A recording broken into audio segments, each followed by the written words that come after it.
If I was you, I'd be asking for a refund. Everything they do for DOC, they need to defund. Lazy guards, double cells, everything in here is hell. You ever been to the county jail praying that you get some mail? Then you hit receive and all the stories, can't believe them. I thank God that I'm alive, I thank God that I'm still breathing. After COVID, wearing masks, everyone's sad. How did a virus know a budget? It really makes me laugh. We had good times, bad times, but still it made us strong. It was hard to be accountable, I had to right my wrongs. But now I'm long and forgotten, they forgot about me. Welcome to another compelling episode of the Defund DOC podcast. Your #1 premium community to hear true prison stories, conniving prison politics, and radical prison reform solutions that will end recidivist crime in America once and for all. Please welcome our hosts, Linda Thompson and Daniel J. Sims, as they delve into another hard-hitting and thought-provoking episode. Welcome to Defund DOC. I'm Linda, and with me is my co-host, Daniel Sims. Daniel, go ahead and introduce yourself and our guest. Welcome. What's up? This is Mr. Defund DOC. I'm just connecting with y'all today, man. We got a really exciting episode today. This is one of my friends here in the prison, but we're going to come together and reveal a shocking story of injustice and innovation, and surprisingly, a story of redemption. You know, this is one of the godfathers of the Mini-Bully business, somebody that started producing Mini-Bullies 30 years ago. So this is a really exciting episode. Let me allow them to introduce themselves, as they're coming as a married couple of the incarcerated to represent those that have loved ones that they're married to while they're going through this struggle. My name's Christopher Norris. This is my wife, Jamie Norris. I've been incarcerated pretty much my whole life. I'm currently incarcerated for a crime I didn't commit. We'll get into that a little bit more. I've been breeding dogs my whole life, about 25, 30 years. And we've been specifically working on a breed called the bully breed that me and my family honed in on. And over the course of 30 years, we've actually, not just us, but a whole group of people throughout the world, pretty much, other countries, honed in on this breed called the Exotic Micro Designer Bully. And that's a company that me and my wife were able to start from prison after we got married. Wow, that's amazing. See, that's one of the things that we love, showcasing people like you that are breaking stereotypes. You know, they want to portray the stereotype that, you know, those that go to incarceration are just bad people. They don't deserve the love of others out there in society. They don't have the intellect to create businesses and create wealth and be innovators and be a part of society because, you know, they made one bad decision. And in your case, you're an innocent man, so you didn't even make a bad decision. So let's go into that. Kind of just first, I want to thank both of you guys for being a part of this podcast, and just thank you so much for sharing the story with the community. You are people like you that we really like putting on the forefront and highlighting the story behind you, you know. So yeah, just kind of share a little bit about where you came from and your story of injustice. All right, I appreciate you guys having us. So about 2007, I had just got out of prison, and I had paroled to my mom's, and you know, I've never been into like dangerous crimes or big. I was just a little poor kid from the projects, you know what I mean? Like I didn't have enough money to be a big time dealer if I wanted to. I didn't have money to buy a gun or a car. I was just a kid, you know. Walking down the street one day and I was told I fit the description of somebody that broke into a residence down the street. That was my first encounter with like true injustice, you know. And I went into the jail, and I told my lawyer, I said, look, I didn't rob nobody, I didn't break into nobody in my first. This is the cancer that started, I believe, in me, that came from the justice system. Is my first lawyer for my first case. He said, I could get you 2.5 years in prison if you're willing to help them find people that are doing shit like this. Like if I wanted to snitch. And then I told them, no, I don't know anybody that's doing shit like this. I was just walking to Circle K. They said, oh, well, you're going to get 4.5 years. You're looking at 6. I said, I'm not going to sign. I'm not going to prison. Like, I never even imagined prison for myself ever, you know. So when they told me, my lawyer told me like this on my first case, he said, would you rather go to prison for 6 years for a crime you didn't commit, or would you rather do fucking 4 years for a crime you didn't commit? So I said, you know what? I'd rather do the 4 years. That's my first time in prison. So here we are. I got out of prison, and my worst nightmare came. You know, my neighbors were having a little house party. Long story short, one of the girls ended up having some type of beef with her roommate and had, I don't know if I should say his name, but a guy that she was with go and do some dumb shit, take some stuff that didn't belong to them. Next day, I'm one of the suspects. I was at the house party the night before. So I'm being interviewed, and the detective literally told me that night that the suspect, Missy, already had admitted to the crime, that she set it up and had her roommate robbed. Now,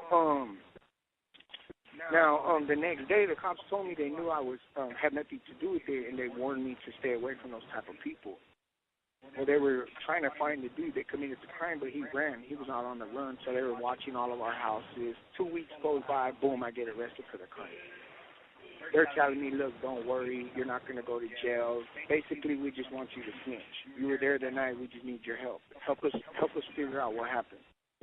So I didn't do it, you know? Yeah, they actually have a name for that. They have a name for the trial penalty and the rap penalty. So if you would hear, a lot of people don't realize when you grow up in poverty, when you grow up in gang culture, drug culture, these are environments that foisted upon our communities across the country.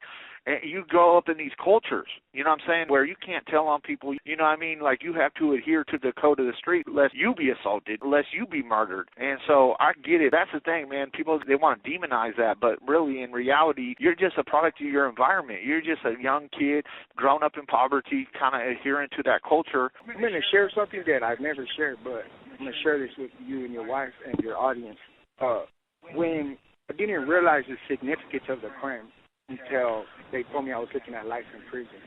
And it hit me at that moment. Like, I went back to the first time I ever got arrested, and I asked myself, would I rather go to prison for a crime, do life for a crime I didn't commit, or would I rather do 20 years for a crime I didn't commit? And I asked my lawyer, I said, this is what my lawyer told me the first time I went down. So he looked at me. He was only my lawyer for 5 minutes in court and looked at me and said, well, then I'm going to ask you that question. Would you rather do life in prison for a crime you didn't commit, or would you rather do 20 years? So when I went up in front of the judge and they asked me to admit guilt, I told the judge, I said, I'm not going to admit guilt because I didn't do this. The judge said, then why'd you sign a guilty plea?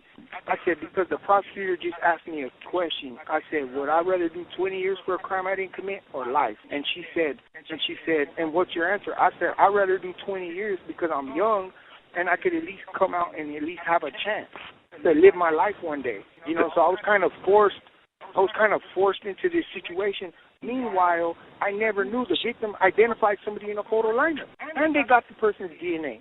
The DNA didn't match me. And the person the victim identified in a photo lineup was a whole other person. See, what you're speaking on is an actual thing that's been discussed quite a bit out there in the world.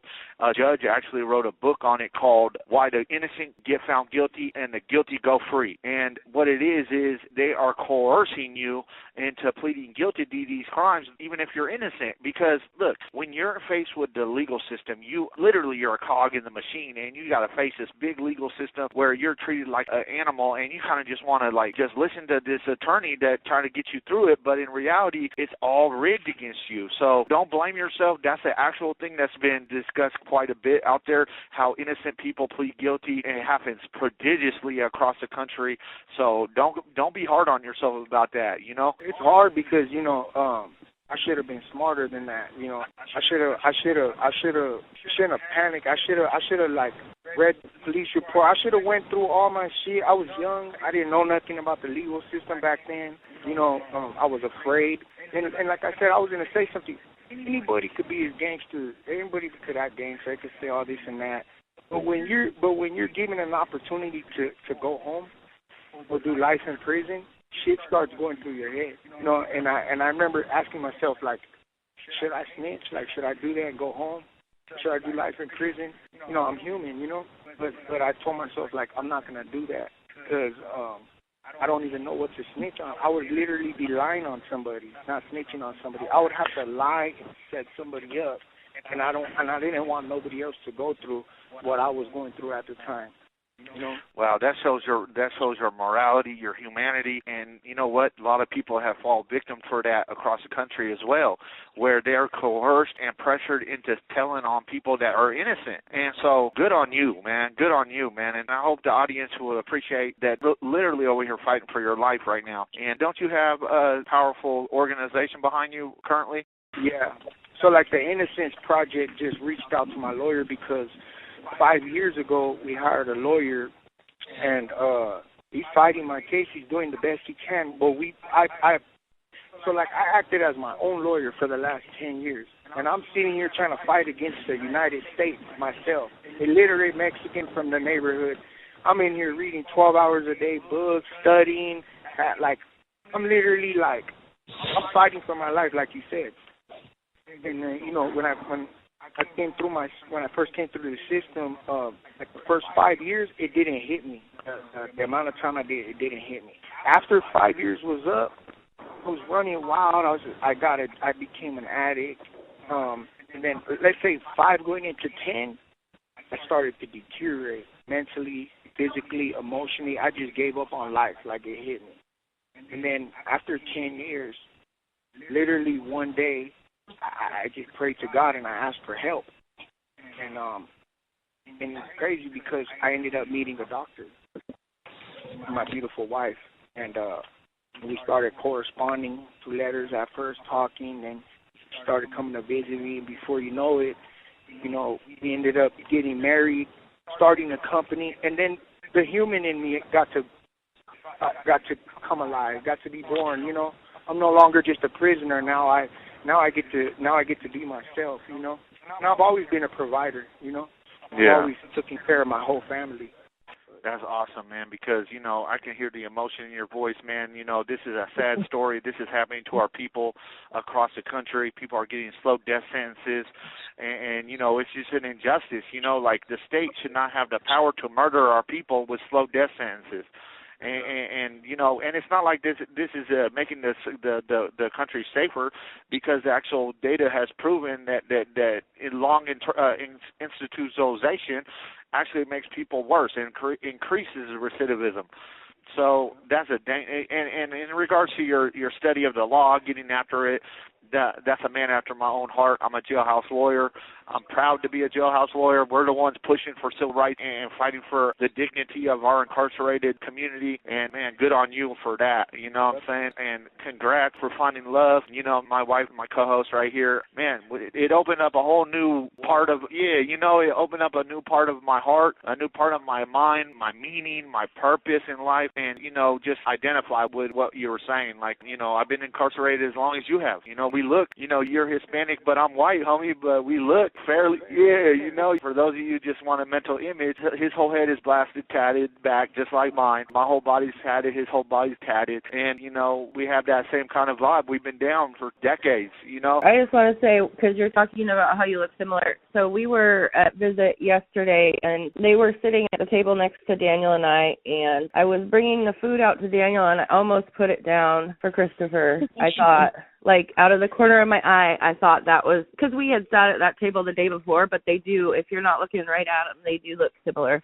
Absolutely. And speaking to that, we had a real bad day at last 2 visits, because, and I'll let him speak to it, but the only 2 people with their whole heads tatted, their whole bodies tatted, are the only 2 people at the first 2 tables next to the cops, so that the cops can invade me and my wife, him and his wife's conversations. Can't even have any intimate conversation. They never put us up there. We've always been, back where we're not being watched.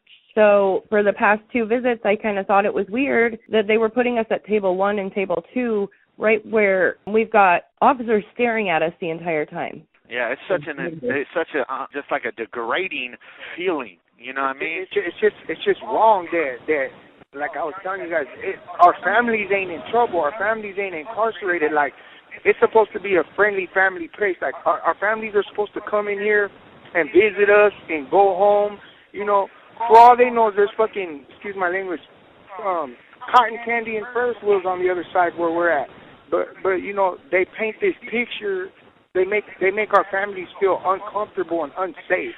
Yeah, I feel like I'm being like treated like I'm like bringing something in when I go in there and watch like that. It makes us feel like we're doing something wrong, or they are assuming that we're doing something wrong. So yeah, it's uncomfortable. Absolutely. I've actually written blogs on this. I feel like we need to reverse the current practices where they're able to treat you like that without any probable cause. Like, I believe that they honestly have to have probable cause for strip searches, for the way that they treat you in regards to, suspicion and whatnot. They should have probable cause, just like any other American gets when they're out there in the community. The way that they're getting away with the invasion of privacy, whether that's our private, intimate visits with our wives, or that's in our body in privacy, the way they're strip search us systemically after every visit, that's visual rape. You know what I'm saying?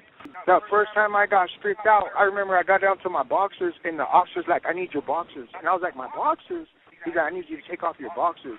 And that was so hard for me, a little kid, a young man, to pull down my pants and hand my boxers to a guy, and I'm standing there, and I'm covering myself with my hand, and he tells me, move your fucking hand, put your hands up. So I pick my hands up, and then he tells me, to make everything worse, to bend over at my waist and spread my butt cheeks and cough. Man. Yeah, it's so degrading. It's so degrading. That's considered a cavity. A medical professional should be performing those type of procedures. And that's in the United States Supreme Court ruled on that no government official could perform cavity searches on us, and that's a cavity. Absolutely. But we don't have a voice because we're here. Exactly. It's sad, and I want to say this too, me, my situation, hearing somebody in prison say they're innocent, all my life before I've heard people say that, I never believed them. I've always thought, nobody could be in prison for a crime they didn't commit. That's impossible. Like, it always was like a joke to me. Even hearing people say, I'm innocent, like they'll make a joke, and it wasn't until I was actually in prison for a crime I didn't commit. It took that for me to open my eyes to realize how effed up a world and society that we're living in. That's what people don't realize, is that there's a lot of innocent people across the country, and they made a joke out of it across the country inside the prisons and even on the TV. Oh, everybody in prisons is innocent and whatnot. I promise you, the vast majority of those that are saying they're innocent are most likely innocent, because the justice system does not care about innocence. A very famous trial lawyer named F. Lee Bailey said, as the wheels of justice begins to start rolling, innocence begins to be progressively less relevant. And he said that, I don't even know how many years ago, but you know what I mean? Like, now we got like fast food justice. Anyway, as his wife's on here, I really want to give her a voice to how it felt for her to, come in to visit at a prison and kind of share what she thinks. And what the process was to get in. Yeah. Hi. My process to get in? Yeah, like, what did you go through? First of all, you have to wait outside in the cold, in the snow, in the rain, for them to allow you just to come in through the doors. Then you have to wait in a long line, and then you have to go up, prove who you are, and then you stand in another line. The girl that's patting you down, making you lift up your bra, open your Oh, yeah. Mm-hmm. So you have to stand there, you have to take your shoes off, and if you have anything else on, you have to take it off, and then if you beep, then you have to, spread your arms. You have to untuck your shirts. You have to go behind a curtain and open your. What was that? Oh, I was gonna say my wife was really disturbed with the process coming in. She came in and told me they strip searched me like if I was a prisoner. Yeah, you have to open your mouth, lift up your tongue. You have to, go around your waistband. You have to shake your bra out. I beep every single time I go in there. I've only not beeped one time. So I go through that process every weekend when I go visit. I was going to say a little bit ago when we were talking about the visit, if they did their job properly, because they are patting a lot of us down and they strip search the guys, if they were doing their job properly, there would be no reason for them to have to keep eyes on anyone. Right, exactly. And I wanted to ask a question too. So for you and your wife, right, when you guys started this podcast, for prison wives, for my wife, what from a wife, from a woman's perspective, what is it that I guess in a human's heart that from looking at someone like me and your old man, how is it that you guys are able to at least give us benefit of the doubt and say, all right, well, this is his story. Let's see what type of person he is, without just judging us for our I guess, what they show on the rap sheet. I think it takes someone that knows empathy and compassion to be able to look at someone and listen to them and believe them. And for me, Daniel's always been honest with me, so I have no reason. I've never had any reason to doubt anything he says. If he calls me and he says that he got in trouble for something, I know that what he tells me is true, and then I jump on it and start sending emails and everything to advocate for him. So I believe every single word he says. I think just because I'm sure your wife is a very empathetic person and she has a good heart. So I think what it takes to be able to look at someone and get to know them for who they are rather than what's on the paper. The reason why I ask that is because however many audience are listening today, I want somebody that has any type of doubt in their mind to at least try to give the benefit of the doubt to one of their family members or to somebody out there that is in trouble or did something and is saying, hey, hear me out. Like I'm trying to get a voice for somebody else that's in our situation. That's why I asked you guys that. And, I want to ask you something, baby. When we first got together, you remember you told me, my friend told me not to talk to you because you're doing live. Mm-hmm. Remember that? Yeah, I remember. Yeah. And then I said, I looked at my wife and what did I tell you about that? When you asked me, what did you go to prison for? Oh, when you told me you were coming home? Yeah, what did I tell you? You told me what? When I said I'm innocent, what was I telling you? Just trust and believe me. Just listen to me. I asked you to give me an opportunity to show you who I was, right? Exactly. And then next time I went to the doctors, I brought all my police report and everything, and I gave it to my wife. And I said, look, read this. I said, and next time I see you, you tell me what type of person you think I am. And what did you get off of that, babe?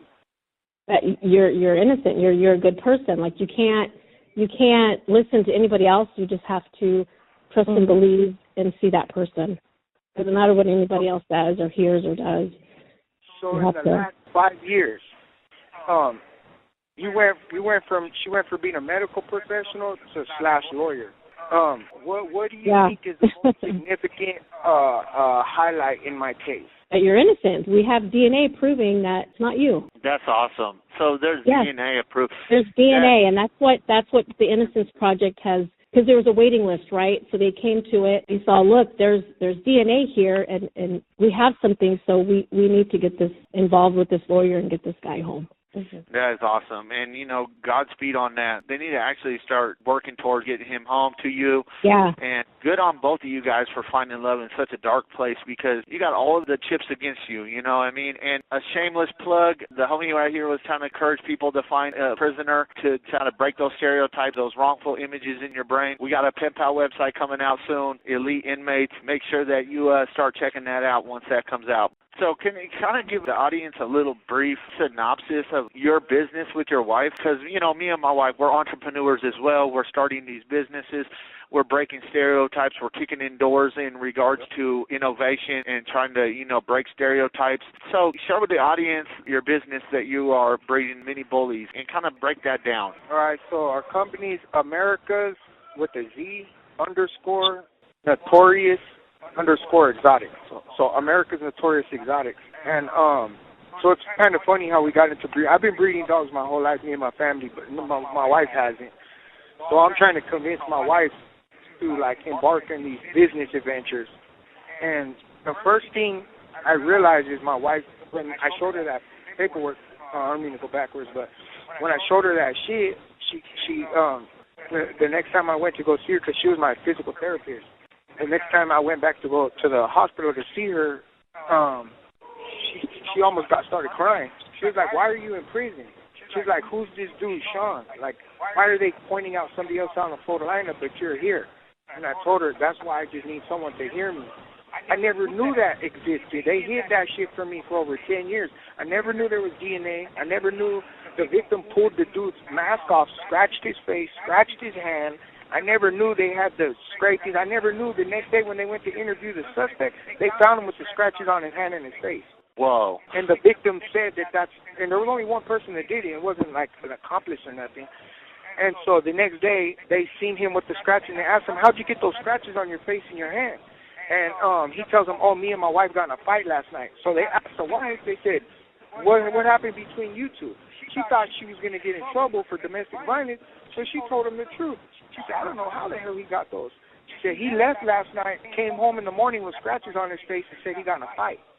They still put me in jail for this shit because they told the dude like this, they offered him the same plea bargain as me. Whoever's willing to snitch is going to go home. And he ended up testifying and getting a year in prison and 5 years probation. The actual dude that did it? The one that committed a murder?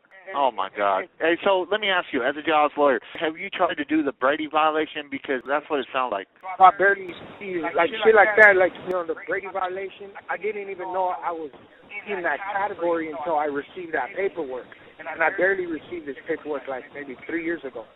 So I'm barely learning about the DNA, the suspect. I'm barely learning about all that shit. I never even knew that existed. So I told my wife, like, I need money for a lawyer. And my wife's like, no, I'm barely meeting her. Like, I can't tell her pay for my lawyer and then I'll be out. So I'm like, you know what? I need money. And I'm not about to ask somebody I love to do something that could get her in trouble. I'm the same way, man. I'm the same way. Like, literally, I put money in her hand to start these businesses. You know what I mean? I hate being a burden on anybody. You know what I'm saying? Like, we're slaves. Literally, we are slaves inside prison. Like, that's what we are. But that don't mean that that's what the slave. We don't have that slave mentality. You might be calling us a slave, but in my mind, I ain't no slave. I'm a hard worker. I'm an innovator. I'm a create. You know what I mean? Humble person, because you didn't say you're a boss. No, never that. No, I want to help people, put people on my shoulder, man. You know what I mean? The most that we can do together. You know what I'm saying? So that's why it's important to me to reach every community across the country so we can speak to how corrupt this system is. It needs to be defunded, and it needs to be created a system of treatment and career centers. The government should only have one modus operandi, and that is to rehabilitate our people. So that's it. That's the only legitimate reason they should have separate you from your community, period. And what that takes is, like, how long will it take to rehabilitate Christopher? How long will it take to get him treatment and a career? That's it. All this extra 20, 30, 40, 50 years incarcerated, to me, that's evil. It's wicked, you know? And then you said something, you said on the murder. My crime was not just because it's still a crime. It was an armed robbery, and they gave me 64 years. And so my crime didn't carry a life sentence. So the prosecutor in open court looked at the judge and said, this crime doesn't carry a life sentence, but I'm asking you to give this individual the amount of years that adds up to a life sentence. That's so crazy because, you know, I'm in here, man, we got so many familiar, you know, like, we really connected on some level, man, because, you know, that's what I'm in prison for as well. I'm in here for robbery, and they gave me a de facto death sentence as well. They gave me 34 years when nobody even got hurt in my case, and it was a drug deal dispute that turned to alleged robbery, and yet they're murdering me with this slow death sentence, you know what I mean? And so that's what is unethical, bro. Like, you're charged with just a robbery, yet you got 60-something years. I mean, that's dang near double what I got, you know what I mean? So, man, our heart goes to you, man, and you were speaking earlier about you not even realizing, like, the depths and the level of misery that you were going to face, like how serious the charges were until you were like 5-10 years into your sentence. And goodness, like, it sounds so familiar. Like, Linda might want to share this, but, like, man, the other day I was watching this movie called Sing Sing, and this gentleman had been incarcerated for decades like me, and he got out, and when he finally got outside the gate, he just broke down hugging his loved one, and the raw crying emotion and just sobbing, it just touched my heart because inside myself, that's the same feeling I know that's going to be for me, you know, and regardless when I get out, and same with you, like when you get out, you know, I just sobbed, you know what I mean, and just... I cried just thinking about that. Yeah, you see, like, inside your heart, huh? Like, you just want to be with your loved ones, you know, I want to be back with my community. Like, it's over. Yeah. They're like, I'm done. Like, I'm broken. You know what I'm saying? Yeah, you won. You got me. You know what I mean? It's over. Like, show me some mercy. Like, give me another chance at life, you know? Like, there's nothing. Like, I'm so grateful for life. I'm so grateful for people. Like I would be wonderful, like attribution or productive member of society. Like I really like I love people. Like, and I'm gonna tell you something that might sound crazy. The prosecutor, the lawyers, everybody that participated in this happening to me, I would give my life for them right now. Like, and that's what hurts me because I think to myself, like, how could they just throw somebody away like this? So you have a love for people and love for humanity. I know, man, and that's the thing that we're trying to do here is, like, humanize our people, man, that are behind bars and let the world know, like, the people in here, like, we are just like your next-door neighbor. We are your brothers. We are your sons. We are your, you know what I mean? Like, yeah, we made this bad decision, right? But that don't, in my opinion, and many other people's opinion out there, the audience, that does not justify these slow death sentences, these long prison sentences that are killing our people. It's a form of genocide because it's not like these are millionaires that are, you know, people with power that they're giving these slow death sentences to. These are people that grew up in poverty. These are people that grew up abused, most likely single-parent homes, foster care. I grew up in foster care, you know what I mean? And so it's a form of genocide. You know what I'm saying? It's just cruel. And it's like me, like all my life, like I never had family. Like, you know, I was born with just a mom. You know what I mean? My dad didn't think I was his. And all my brothers were separated from Child Protective Service came and took all of us. Everybody went with different family members. And I always told my wife, like, I was always confused on how come nobody in my family came to pick me up. You know, because my little brother, he got picked up by my Uncle Philip. My little brother's younger than him went with my grandfather. My big brother went with my dad. And I didn't have nobody to claim me. You know, I was the only one that didn't have a dad to come get me. So, like, growing up, I always thought something was wrong with me, you know?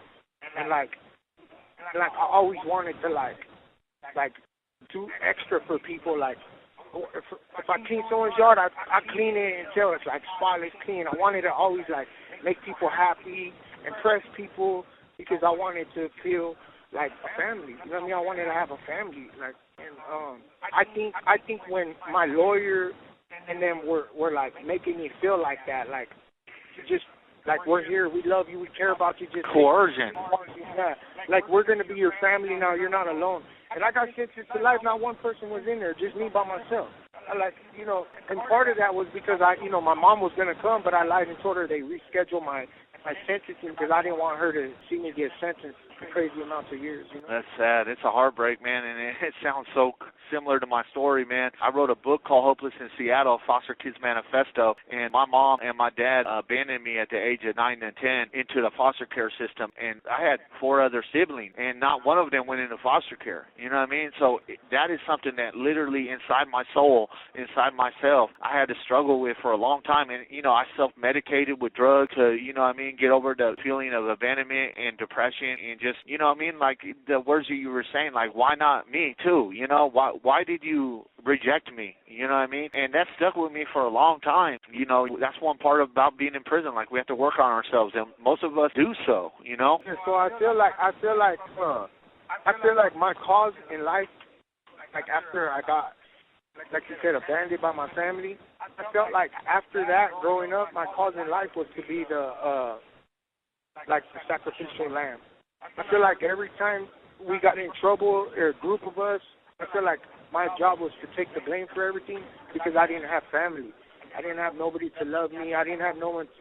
So that was always my good thing. Like, when I would meet people, I'll be like, hey, check it out. If we ever get in trouble, I'll take the blame for everything because I feel like that was the way I could to make friends and or I could belong somewhere, or like someone would need me because of anything, you know, like I just felt like I had a purpose like that, you know. Yeah, that's sad, man, and it's mostly because you grew up in a dysfunctional housing, you know what I mean, and in a dysfunctional, you know, environment, man. And I feel my heart goes out to you.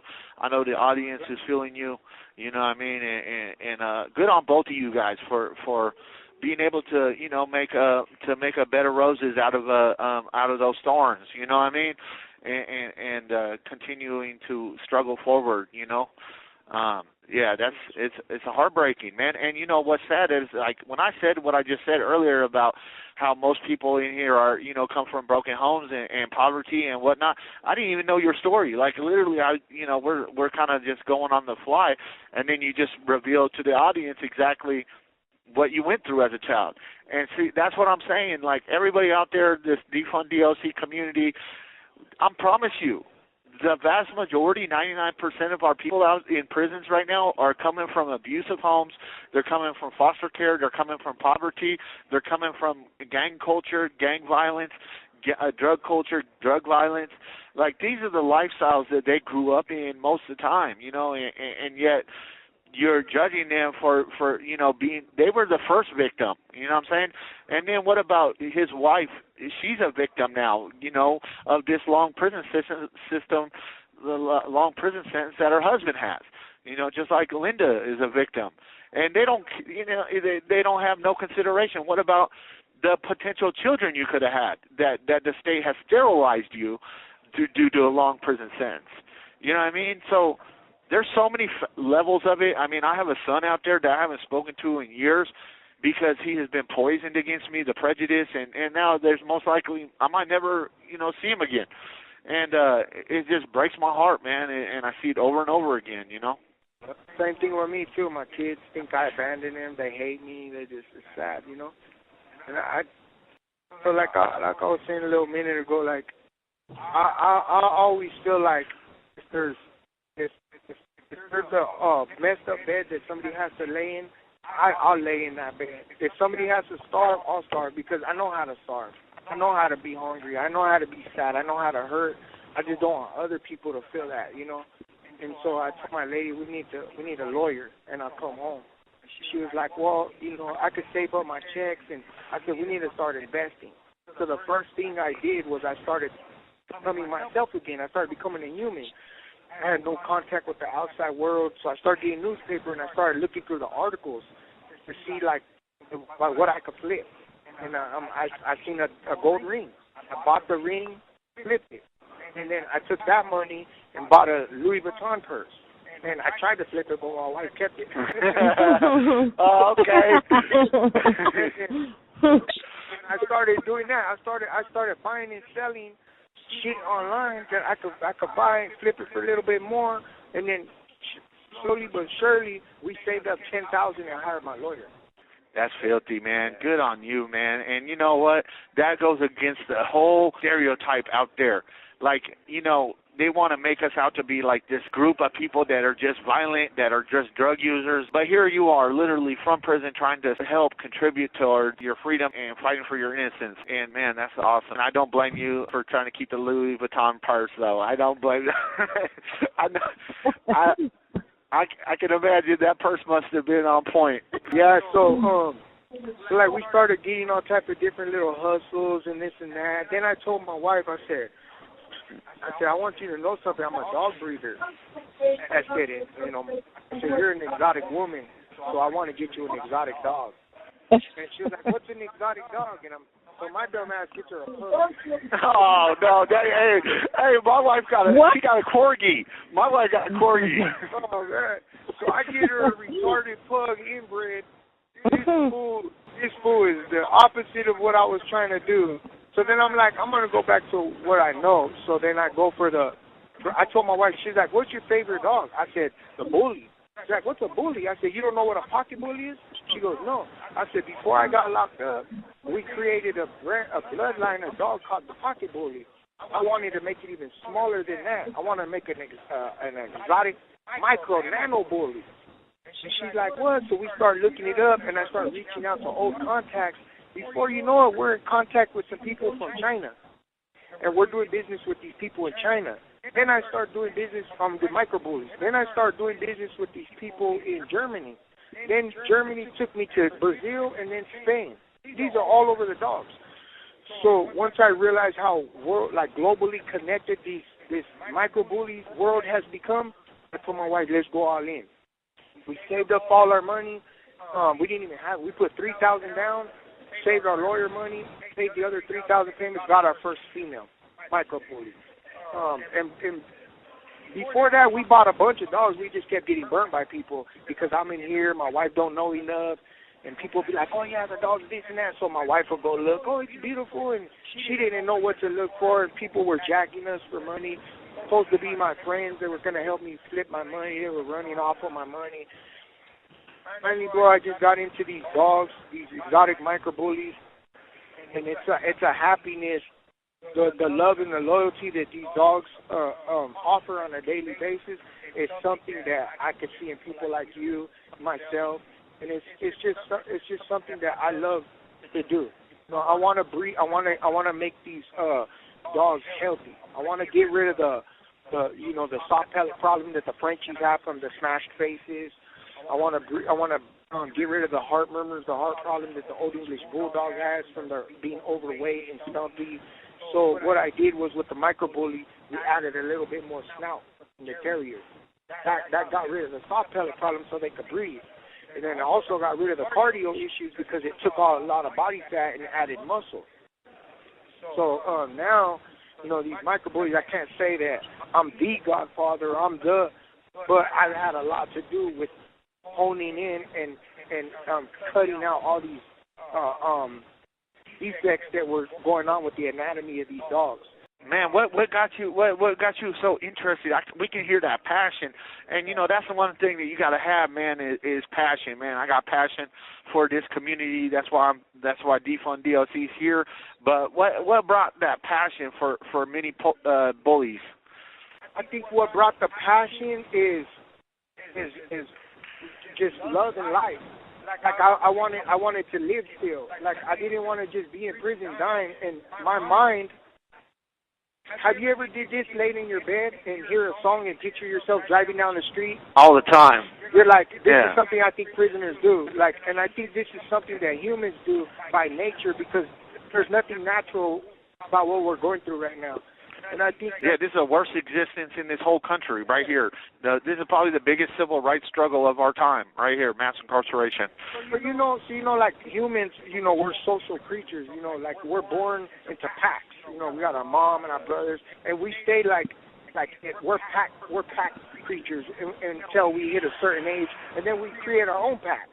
You know, so naturally when we get sent to prison, we start trying to fill those voids, no mom, no brother, no sister, and that's why we start, like, loving each other and here like brothers. That's why, you know, like two men on the streets probably won't be able to love. Yeah, you might go a month on the street with not another man saying I love you, bro. But you can't literally go one day in prison without another man saying I love you.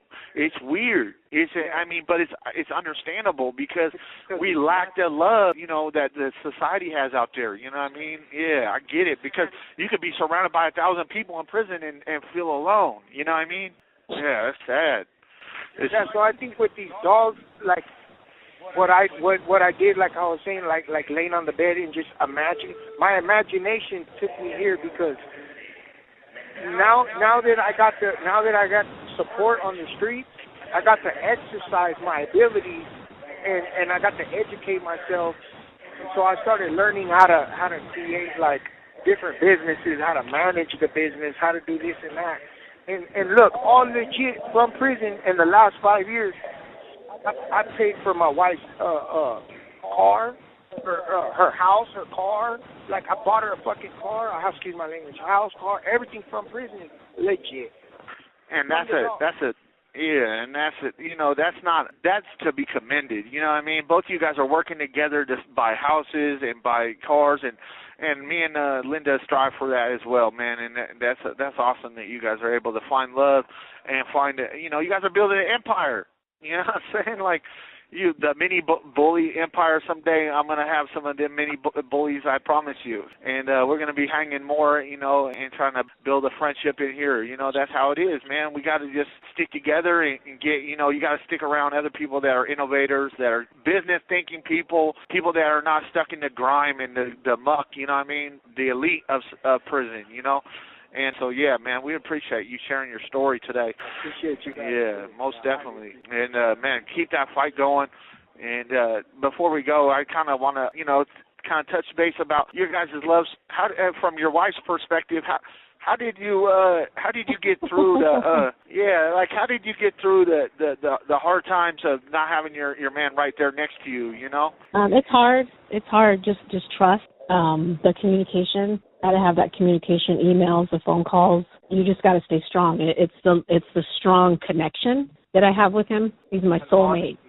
Your wife says she believes anything that you say? Yes, trust. Honest with my wife, I tell her shit that I'm not supposed to tell her. No, that's the true thing, man. I told my wife in the very beginning, I think Linda will probably testify to it, but I told her in the very beginning I'm a super loyal person. Like, I'm never going to lie to you, never. And I'll just be straight with you, you know, and I don't lie, man. I literally will. I'll be, like you just said, I'll be honest about things that I shouldn't even be saying. Like, you know, like I want to have a real good relationship with people, and that goes for others that I deal with, and even in prison and you know, organizations out there. Like, I will not lie. I will be loyal. You know what I'm saying? And I think that comes from us being in prison, like not having quality relationships. And when you do get those quality relationships, you find yourself, you know, striving to show, like, hey, I'm going to demonstrate through my actions and my words that I'm a very trustworthy person, and I'm not going to, you know, lead you astray, you know, and obviously you guys got the same thing, and so that's awesome. Yes, that's what it is, trust, loyalty, and reassurance, for sure. Mm-hmm. I always think and action. I think to myself, like, when is this nightmare going to be over? You know, like, every now and then I meet good people and I have good moments like this, but it's like, if nobody does nothing and nobody acts on it, like, it's never going to stop. You know, like look what happened with George Floyd. Mm-hmm. That's where we got. Don't mean to interrupt you. That's where we got the inspiration for defund DOC, because of it's not connected to the defund police, but it is connected. You know what I mean? That's where the inspiration came. But yeah, he was murdered. And you know, like, it takes people to do something, not just say something, not just hear something, not just feel something. Like, you gotta act. You know, and like, so I'm grateful that you guys got me here, because today I feel like this is an act. We're doing something. We're not sitting here just like, I appreciate you. You know, I appreciate you, what you and your wife are doing, and I hope nothing but the best. And I hope that all the audience that hears us actually does something with this conversation that they hear today, that they look at themselves in the mirror, they look at their families, the ones that they threw away like an outcast, and try to give a human another chance. Absolutely, and that, you just touched on the powerful point, right? People out there that are listening, you have a duty as well. Like, you have to, if you are about this, about being a kind person, about being an understanding person, about being a person of integrity and love, then you need to be a part of this. You know what I mean? You need to share this podcast, subscribe to the podcast. We're giving away free books today for all new subscribers to the podcast. We're giving away the Defund DOC, Turning All Prisons into Treatment and Career Centers, or the other book is The Art of Living, Everything You Need to Know About Success in Life and Business. I Learned It in Prison. Either one of those books are yours free today for subscribing, and most definitely share this podcast, man. My man is trying to fight for his freedom, for his wife, you know, to be with his community, and share this. You know, if we can get thousands of views and thousands of likes and whatnot, man, can you imagine the impact that you're making just by liking this and sharing it with your community? I mean, this is not a scripted show. This is heartfelt. There's moments where there was tears in my eyes, and I've seen it from my fellow right here. And we're tatted back. We're looking. I mean, you look at us and you would think, oh, these guys are just hardened criminals. No, I believe, honestly, from my heart, there's no such thing as a career criminal. There's no such thing as a super predator. These are demonization things. These are ways to dehumanize our people. These are ways to put them in a box and throw away the key. That's not what we do here. We humanize our people, and my man right here is fighting for his freedom. Thank you so much for sharing your story. And just before we leave, man, share one takeaway from your story. Like, what is the takeaway? I think something for people to think this could happen to anybody. Like, this could be anybody. Absolutely. I like that. I do. I feel like this could be our kids. This could be your brother. This could be anybody. That's what I say all the time. All right, y'all. This is an amazing episode, man. Make sure that you like, do subscribe, man. Get a part of this struggle. This is a key civil rights struggle of our time. My fellow right here, Mr. Christopher, doing his good. Yeah, absolutely. He's fighting, man. I appreciate you for sharing your story, man. We love you too. Thank you. Start the long and forgotten, threw away the key. Gone and forgotten, they forgot about me. Long and forgotten, threw away the key. Gone and forgotten, defund the OC. If I was you, I'd be asking for a refund. Everything they do for DOC, they need to defund. Lazy guards, double cells, everything in here is hell. You ever been to the county jail praying that you get some mail? Then you hit receive and all the stories, can't believe them. I thank God that I'm alive, I thank God that I'm still breathing. After COVID, wearing masks, everyone's sad. How did a virus know a budget? It really makes me laugh. We had good times, bad times, but still it made us strong. It was hard to be accountable, I had to right my wrongs. But now I'm long and forgotten, they forgot about me.